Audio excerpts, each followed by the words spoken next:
Revenue Minister, Karnataka Government, Sri R. Ashok,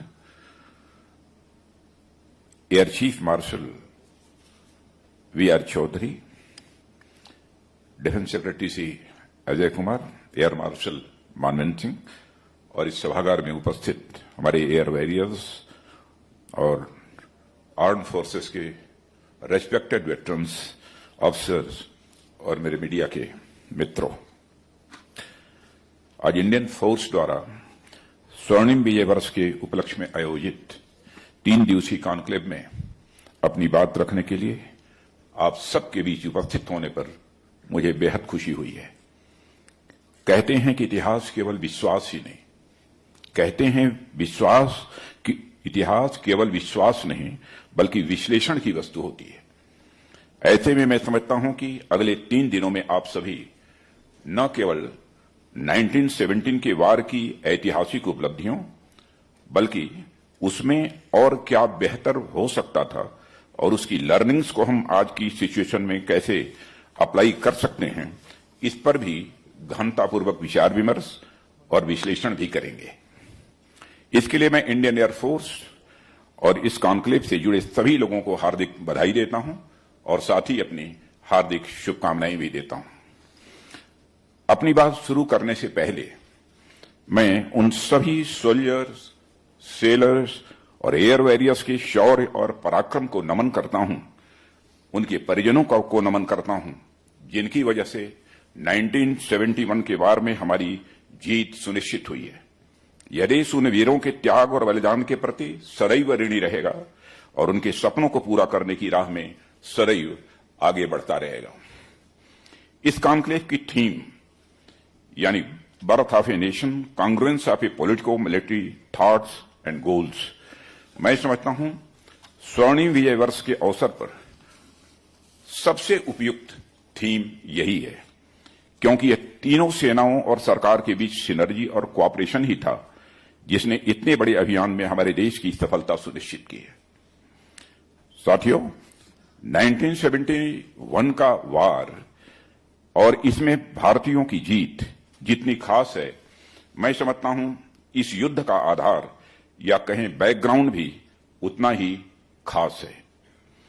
यह इतिहास के उन कुछ एक चुनिंदा युद्धों में से एक है जो न केवल जमीन से लड़ा गया, न किसी आसमान पर हक जमाने के लिए, न किसी तरह की सत्ता को हासिल करने के लिए।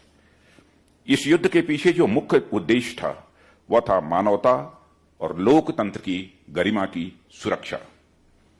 आजादी के 23 साल बाद तक भी आम चुनावों का मुंह तक न देखने वाले हमारे पड़ोसी मुल्क शासन के नाम पर कभी मार्शल लॉ तो कभी इमरजेंसी रूल झेलने वाला हमारा पड़ोसी मुल्क 1917 के प्रथम आम चुनाव में बहुमत हासिल करने वाले बंगबंधु को देश की सेवा का अवसर देने की बजाय उन्हें जेल की दीवारों के पीछे भेज देने वाला हमारा पड़ोसी मुल्क और इस दौरान मानवाधिकारों की मांग करने वाले आम और निर्दोष नागरिकों का नरसंहार करने वाला के मुल्क से वहां की जनता को मुक्ति दिलाना हमारे देश का राजधर्म भी था, राष्ट्र धर्म भी था और साथ ही हमारा यह सैन्य धर्म भी था।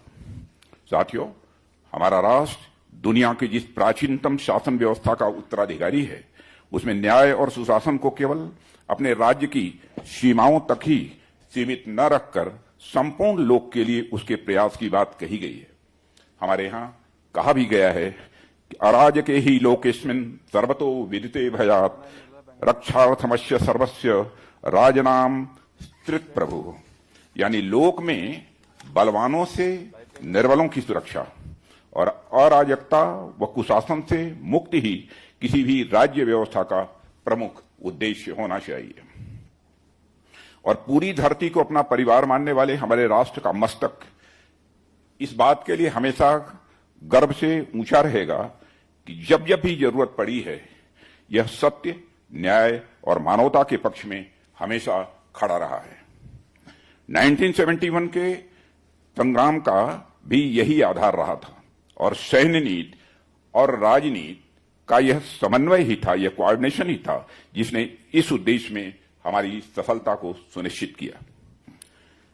यह दोनों का कॉन्ग्रुएंस ही था कि तत्कालीन लीडरशिप ने मिलिट्री लीडरशिप पर पूरा भरोसा करके उन्हें किसी भी प्रकार की कार्रवाई करने की पूरी छूट दी और हमारी मिलिट्री लीडरशिप ने अपनी परंपरा के अनुरूप देशवासियों का भरोसा पूरी तरह से कायम रखा।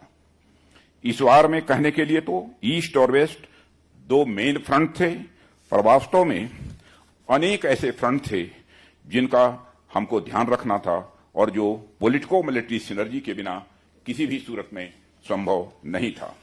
उदाहरण के लिए, एक ओर हमें मुक्ति वाहिनी को सपोर्ट करना था, दूसरी ओर ईस्ट पाकिस्तान से आए लाखों की संख्या में रिफ्यूजीज को भी देखना था, और तीसरी ओर पाकिस्तान द्वारा इंटरनेशनल बाउंड्री अथवा सीज फायर लाइन, जिसे आज हम लाइन ऑफ कंट्रोल के नाम से जानते हैं, पर किसी भी तरह के आक्रामक रवैये को रोकना था। चौथा, नॉर्दर्न सेक्टर से चाइना के किसी भी प्रकार के हस्तक्षेप को रोकना था, और इन सब के साथ साथ वर्ल्ड कम्युनिटी में भारत की उस साख यानी क्रेडिबिलिटी को भी हमको बरकरार रखना था, जिसके तहत भारत हमेशा शांति, न्याय और मानवता का पक्षधर रहा है। वैसे तो मार्च अप्रैल 1971 तक वार की परिस्थितियां बन चुकी थीं, पर इन सब के लिए हमें एक अच्छा खासा समय चाहिए था, और सरकार ने बड़ी सूझबूझ और पेशेंस के साथ हमारी सेनाओं को वह समय उपलब्ध कराया। आप सब इस बात से भी अवगत होंगे कि इस कैंपेन को कैसे पोस्ट मानसून पीरियड तक स्थगित किया गया, ताकि ईस्ट पाकिस्तान की नदियों में बाढ़ की संभावना कम रहे और साथ ही चाइना से जुड़े नॉर्दर्न सेक्टर के पास बर्फ से पूरी तरह से ढक जाए। इस दौरान भारत सरकार का दुनिया के बड़े देशों से हाथ मिलाने का प्रयास और सोवियत संघ के साथ फ्रेंडशिप ट्रीटी भी बड़ा अहम कदम साबित हुआ। दुनिया के कई शक्तिशाली देशों ने जब भारत का साथ देने से सीधा इनकार कर दिया, ऐसे में रूस का हमारा साथ देना हमारे मनोबल और डिप्लोमेसी की एक बड़ी उपलब्धि थी। इस कदम से एक ऐसा फ्रेमवर्क तैयार हुआ जिसने अंत तक आते आते हमारे विरोधियों, खासकर पड़ोसी विरोधियों को बिल्कुल न्यूट्रलाइज कर दिया और हमारी राह की काफी मुश्किलें दूर होती चली गईं।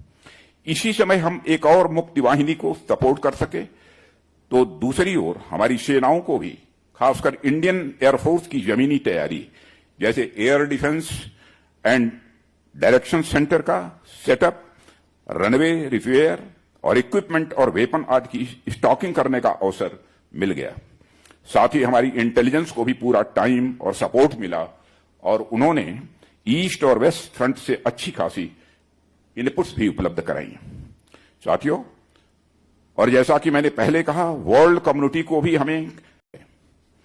हमारे देश के पॉलिटिको मिलिटिकल थॉट एक्शंस के कांग्रुमेंस ने एशिया में एक नए राष्ट्र को जन्म दिया। शोषण और अन्याय को पराजित कर एक बार फिर यह साबित किया कि यतो धर्मस्ततो जयः, यानी जहां धर्म होता है वहीं विजय होती है। जब मैं यहां धर्म कह रहा हूं तो उससे मेरा मतलब किसी रिलीजन, कम्युनिटी या सेक्ट नहीं है। धर्म से मेरा मतलब उस विशाल मानव धर्म से है जो सर्वे भवन्तु सुखिनः, सर्वे सन्तु निरामया, सर्वे भद्राणि पश्यन्तु, मां कश्चित् दुख भाग भवेत् के भाव पर पूरी तरह से आधारित है। जब हम विशाल मानवता के लिए संघर्ष कर रहे होते हैं तो यह उतना मायने नहीं रखता कि किसी की इंडिविजुअल बिलीफ क्या है। इसलिए साथियों, क्या फर्क पड़ता है कि वार की पूरी कमान जिन्होंने संभाली, जनरल मानेक शाह एक पारसी थे। क्या फर्क पड़ता है कि उस समय हमारी एयरफोर्स के चीफ बिशप पीसी लाल एक हिंदू थे। क्या फर्क पड़ता है कि नॉर्दर्न सेक्टर में तैनात general officer in command air marshal Latif एक मुस्लिम थे। क्या फर्क पड़ता है कि ईस्टर्न कमांड के general officer in command lieutenant general Jagjit Singh Arora Sikh थे। और क्या फर्क पड़ता है कि ढाका में जाकर जनरल नियाजी से सरेंडर के लिए नेगोशिएट करने वाले मेजर जनरल जैकब एक जीव थे। फर्क इस बात से पड़ता है साथियों कि इन सबका संघर्ष एक सबसे ऊंचे धर्म के लिए था, और वह था मानवता का धर्म। ढाका में 16 दिसंबर 1971 के इंस्ट्रूमेंट ऑफ सरेंडर पर साइनिंग के साथ ही अनगणित बंगाली बहनों और भाइयों पर किए जा रहे भयानक अत्याचारों का अंत हो गया। यह अत्याचार केवल इसलिए किए जा रहे थे क्योंकि ईस्ट पाकिस्तान के लोग अपनी भाषा, अपनी संस्कृति के संरक्षण और सहज मानवाधिकारों की मांग करने लग गए थे। मुझे यह भी कहते हुए गर्व की अनुभूति होती है कि हमारा देश हमेशा से इस धर्म की राह पर चलता रहा है और निसंदेह आगे भी हमारा यह भारत चलता ही रहेगा। तत्कालीन पॉलिटिकल और मिलिट्री थॉट्स की एनालॉजी का इससे महत्वपूर्ण उदाहरण और क्या होगा कि न तो कैंपेन शुरू करने के लिए मिलिट्री पर कभी दबाव डाला गया और शुरू होने के बाद तमाम अंतर्राष्ट्रीय दबावों के बावजूद न ही बीच में कैंपेन को रोकने को कहा गया। परिणाम यह हुआ कि 14 दिनों तक चला यह युद्ध हमारे देश की मिलिट्री हिस्ट्री, खासकर हमारी आर्म्ड फोर्सेस के इतिहास का एक ग्लोरियस चैप्टर साबित हुआ। सेकेंड वर्ल्ड वॉर के बाद दुनिया ने लार्जेस्ट मिलिट्री सरेंडर देखा, जिसमें 93,000 से अधिक सैनिकों ने एक साथ सरेंडर किया। इन महज 14 दिनों में पाकिस्तान ने अपनी 1/3 आर्मी, आधी नेवी और 1/4 एयरफोर्स खो दी थी। साथियों, यह वार कई मायनों में हिस्टोरिक साबित हुआ। स्कॉलर्स और हिस्टोरियंस ने इसे आगे चलकर जस्ट वार का एक क्लासिक एग्जाम्पल भी करार दिया। हमारी सेनाओं द्वारा प्रस्तुत भारत की इथिकल और मॉरलिटी की महान विरासत का इससे अच्छा उदाहरण और क्या हो सकता था कि हमारी सेनाएं ढाका पर पूरी विजय सुनिश्चित हो जाने के बावजूद वहां किसी भी प्रकार का नुकसान पहुंचाए बिना अथवा किसी प्रकार का पॉलिटिकल कंट्रोल इंपोज किए बिना उन्हें उनकी सत्ता सौंपकर वापस आ गई। यह भी उसी भारतीय मानवीय सभ्यता का एक अप्रतिम उदाहरण है जिसकी चर्चा मैं अभी कर रहा था। हमारे यहां कहा भी गया है कि सर्वेषां तु विदित्वैषां समासेन चिकीर्षितां अस्थापे तत्र तदवंशम कुर्याच्य समय क्रियाम। यानी विजयी पक्ष को चाहिए कि वह सामने पक्ष की मनता को जानकर वहां के किसी योग्य व्यक्ति को सत्ता सौंप दे। वह उस राज्य के सभी नियम, कानूनों आदि को भी प्रजा के हित में उनकी इच्छानुसार यथावत रहने दे। यह हम सबके लिए गर्व का विषय है कि जो कार्य किसी समय श्री राम ने लंका में और श्री कृष्ण ने मथुरा में किया, वही कार्य हमारी सेनाओं ने 1971 में बांग्लादेश में किया। साथियों, आज जब बदलते समय में बदलते वारफेयर के अनुसार हमारी तीनों सेनाओं के बीच ज्वाइंटनेस और इंटीग्रेशन को बढ़ावा देने की बात की जा रही है, मैं समझता हूं कि 1971 का वार इसका एक शाइनिंग एग्जाम्पल है। इस वार ने हमें एक साथ मिलकर सोचने, प्लान करने, ट्रेन करने और फाइट करने का महत्व बताया। यह वार हमारी आर्म्ड फोर्सेस की वेल निट टीम फंक्शनिंग के साथ साथ इंडिया के डिप्लोमेटिक एक्यूमेन और आर्म्ड फोर्सेस की जरूरतों को पूरा करने में रेस्पॉन्सिव मैन्युफैक्चरिंग बेस के रोल का भी साक्षी रहा है। यह सिक्योरिटी चैलेंजेज में एक ऑल ऑफ गवर्नमेंट अप्रोच की जरूरत और उसके महत्व को भी दर्शाता है। साथियों, आज जब माननीय प्रधानमंत्री श्री नरेंद्र मोदी जी के नेतृत्व में इस देश को एक चीफ ऑफ डिफेंस स्टाफ और रक्षा मंत्रालय को डिपार्टमेंट ऑफ मिलिट्री अफेयर्स मिल चुका है, हम पुनः उसी अंडरस्टैंडिंग और सिनर्जी के संकल्प को दोहराते हैं जिसे हमने 1971 के वार में देखा था। जैसा कि आप सभी अवगत हैं, हम हमारी आर्म्ड फोर्सेज और रक्षा मंत्रालय के फर्दर इंटीग्रेशन से इन इनिशिएटिव्स को उनके लॉजिकल कंक्लूजन पर ले जा रहे हैं। आने वाले समय में इसके फॉलोअप प्रोसेस में थिएटर और उसके नीचे सभी लेवल्स में इंटीग्रेशन इंश्योर किया जाएगा। प्रोक्योरमेंट से लेकर indigenisation, prioritising, capability development, training, logistic support तक में इसका इंप्लीमेंटेशन होगा, जिससे हमारी आर्म्ड फोर्सेस को अधिक कैपेबल, एफिशिएंट और आत्मनिर्भर बनाया जा सके। इन इनिशिएटिव्स को आगे बढ़ाते हुए हम सिक्योरिटी और डिफेंस सेक्टर से संबंधित अदर सपोर्ट इस्टेब्लिशमेंट में भी इफिशिएंसी बढ़ाने का प्रयास कर रहे हैं। इसमें ऑर्डिनेंस सेक्रेटरी बोर्ड का कॉर्पोरेटाइजेशन, डिफेंस सेक्टर में एक्सपोर्ट को बढ़ावा देने का प्रयास और डिफेंस रिसर्च, डेवलपमेंट और मैन्युफैक्चरिंग में प्राइवेट सेक्टर को बढ़ावा देने का प्रयास और सबसे महत्वपूर्ण आत्मनिर्भर भारत अभियान के माध्यम से रक्षा क्षेत्र में आत्मनिर्भरता को बढ़ावा देने का प्रयास शामिल है। कुल मिलाकर हमारी आर्म्ड फोर्सेस को किसी भी परिस्थिति के लिए तैयार रखना यह हमारा उद्देश्य है और इसकी तरफ हम तेजी से आगे बढ़ रहे हैं। मुझे खुशी है कि इस कॉन्क्लेव में डिस्टिंग्विश्ड स्पीकर्स द्वारा इस स्वर्णिम अध्याय के अनेक पहलुओं पर प्रकाश डाला जाएगा। भारत को अपने इतिहास और खासकर अपनी आर्म्ड फोर्सेस वेटरन्स की उपलब्धियों पर गर्व है, जिन्होंने सर्विसेज के साथ साथ इस राष्ट्र की गरिमा को अखंड रखा है और अक्षुण्ण रखा है। अगले 2 दिनों के सेशन हमारी अंडरस्टैंडिंग को बढ़ावा देते हुए हमारी अचीवमेंट के माध्यम से नेक्स्ट जनरेशन को मोटिवेट करेंगे, ऐसा मेरा विश्वास है। मैं इस कॉन्क्लेव की और भविष्य में आपके प्रयासों की सफलता की कामना करता हूं। अंत में स्वामी राम तीर्थ जी, जिनकी संयोग से आज जयंती भी है, को नमन करता हूं और उनके एक कोट के साथ अपना निवेदन समाप्त करना चाहता हूं। Decide that no matter what happens, decide that no matter what happens, you will do what you set out to do. If you are determined, possible distractions will still be there, but you will continue on your path and remain undisturbed. And sankalpa is very important.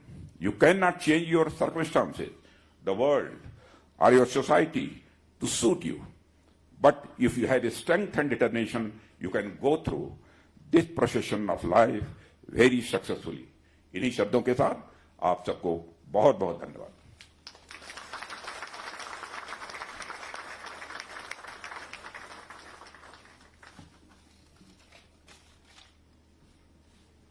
Thank you so much for your insightful words, sir. General Bipin Rawat, परम विशिष्ट सेवा medal, उत्तम युद्ध सेवा medal, अति विशिष्ट सेवा medal, युद्ध सेवा मेडल,